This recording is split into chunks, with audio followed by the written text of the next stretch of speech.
ازيكم وعاملين ايه؟ النهارده هنسوي مع بعض اللحمه بطريقه حلوه بمناسبه العيد. كل سنه وانتم طيبين. احلى طريقه ممكن تسلقوا بيها اللحمه. احنا كده جبنا حله وولعنا عليها كده زي ما انتم شايفين عشان نعمل للحمه صدمه اهو كده. هننزل بقى بالقطع اللحمه كده كلها وهنبتدي نشوح فيها لغايه ما تاخد لون حلو زي كده. يعني في حته هي خدت لون فحبيت اوريها لكم. بصوا كده هي خدت لون حلو كلها كده.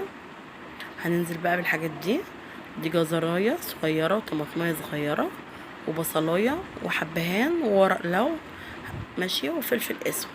تمام. ودوقوا بقى احلى لحمه ممكن تعملوها للعيد. كل سنه وانتم طيبين.